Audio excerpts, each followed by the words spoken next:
আচ্ছা, শুরু হয়ে গেছে। ঈশানী আজকে কি ফল সম্বন্ধে জানবে?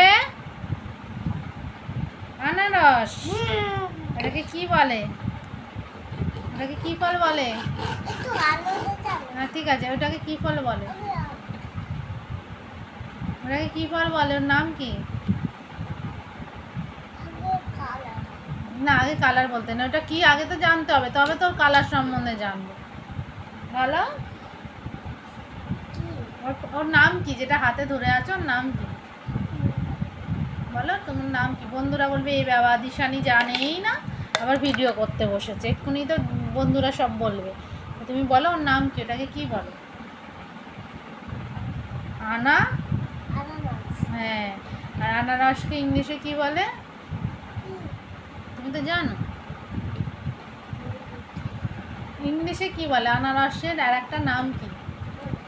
পাইন। বন্ধুরা বলবে দিশানি কিচ্ছু জানে না।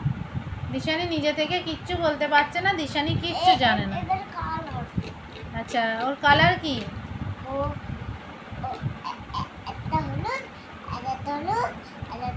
না, এখানে ভুল কালার দেওয়া আছে। আনারসের কালার কিন্তু ওরকম নয়। আনারসের ওপরটা কি হয়? সবুজ হয়। সবুজ হয় আর দাগগুলো হলুদ হলুদ হয়। আর যে চুলের মতো ঝুঁটিটা আছে, যেখানে পাতাগুলো আছে সামনেটা, ওইটা সবুজ হয়। এখানে একটা কালার দিয়ে দিয়েছে, ঠিক আছে? তাহলে আনারসের কালার কি হয় তুমি জানলে তো? এবার আনারস তুমি খেয়েছো?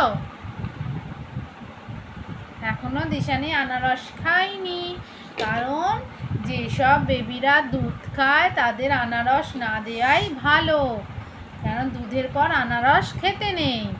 কি হলো জিভে? তুমি তো এখন পড়াশোনা করছো, এখন ওরকম করে না, ঠিক আছে? এবার বলো তো, তুমি তো আনারস দেখেছো, পাপা তো এনেছে। আনারসের গায়ে কীরকম কাটা কাটা থাকে তো? তুমি সেই বলছিলে কাঁঠালের মতো দেখতে, কাঁঠালের মতো দেখতে আনারসটা দেখেছিলে তো? হ্যাঁ, লিচুরও কাঁটা থাকে।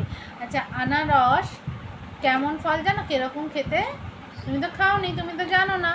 আনারস খেতে হয় টক মিষ্টি। খুব মিষ্টিও নয়, আবার খুব টকও নয়। আনারস খেতে হয় টক মিষ্টি। হ্যাঁ, ভালো মিষ্টি। আনারসের আমরা কি খাই বেশি? আমাদের বাড়িতে আনারসের চাটনি হয়। হ্যাঁ, চাটনি হয়। তো আনারস সম্বন্ধে তো তুমি বেশি জানো না, আনারস তুমি খাওনি, সেই জন্য কিছু বলতে পারছো না, ঠিক আছে? তাহলে বন্ধুদের বলে দাও এই পর্যন্তই, টাটা।